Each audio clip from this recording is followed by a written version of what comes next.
Okay, so Triple C, I don't know if you were following this at all, but Daniel Cormier, he's obviously like a close friend of yours, and him and Nate Diaz are having a little bit of a beef on social media. So just these are the comments that Daniel Cormier said about Nate Diaz on DC and RC.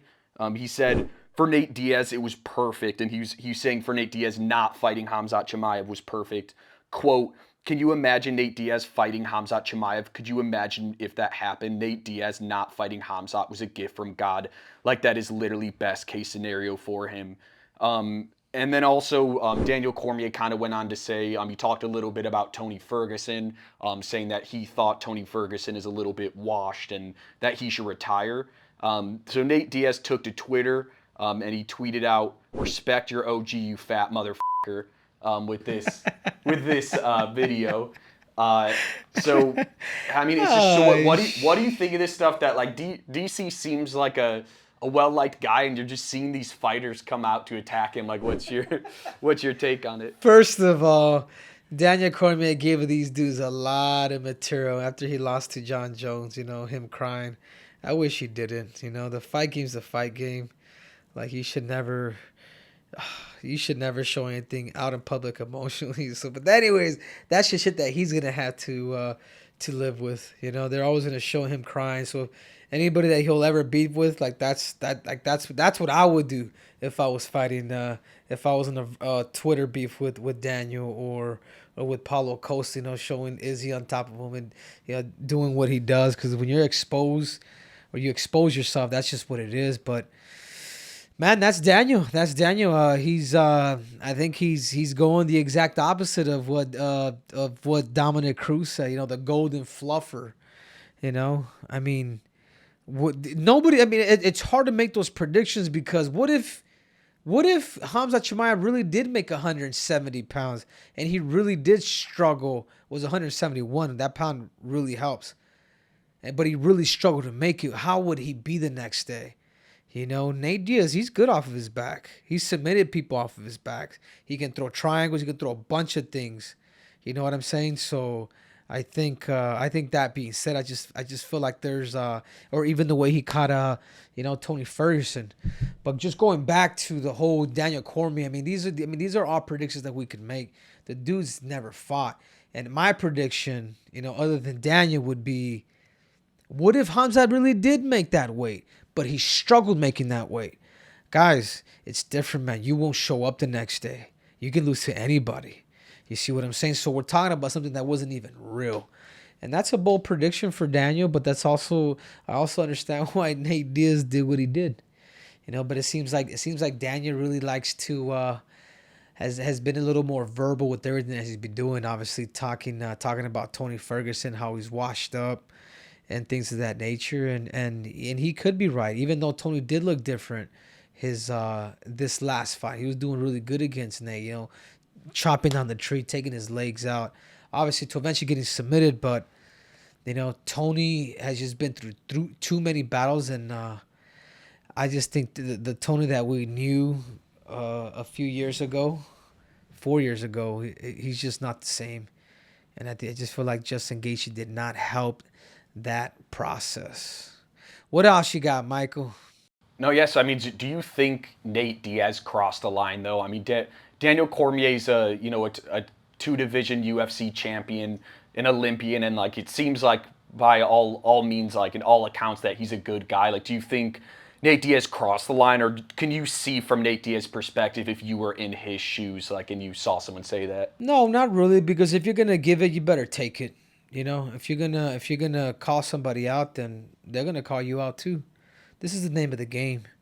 The name of the game is that. The name of the game is like, hey, you can take a hit, give it back.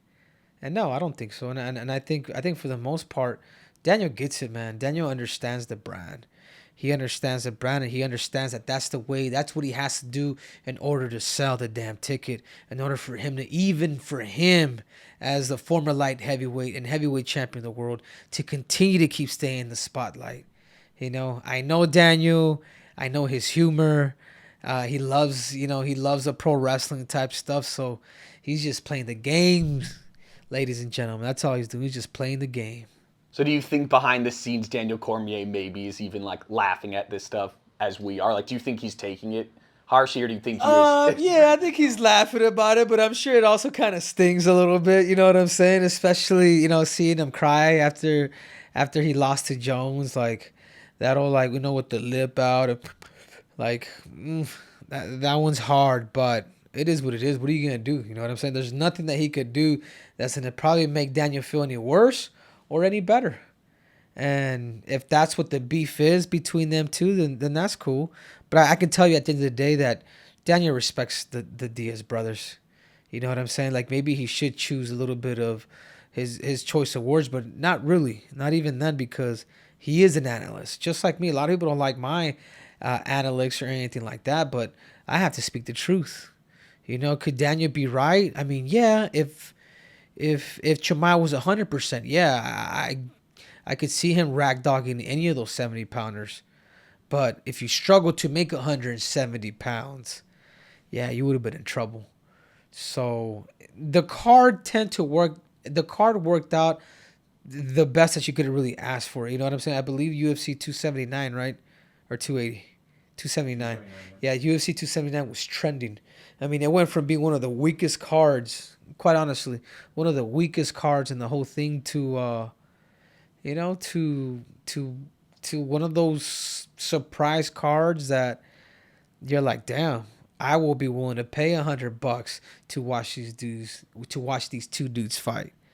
So at the end of the day, I do believe Daniel Cormier is the winner, because when you get a talent like Nate Diaz, replying to your, coming at you, who's still active, it just lets you know that your respect still matters to them.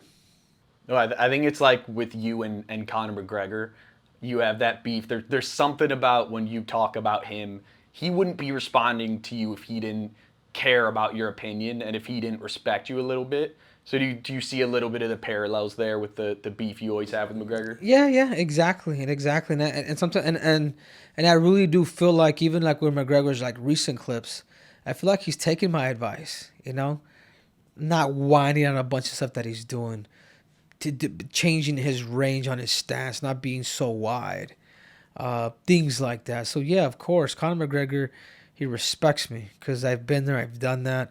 I've done, you know what I mean? I've been able to do some, pretty impressive things in sports that nobody has ever done. So it's somewhat of a line of respect.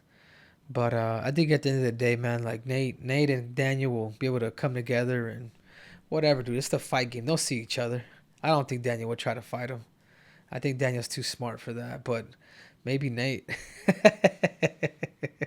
Maybe Nate will. So thank you guys again for watching. It means a lot to me. So you guys remember, there's more breakdown, there's more technique, there's more tactics, and there's definitely more cringe. So make sure to subscribe and click on that button. I'm out!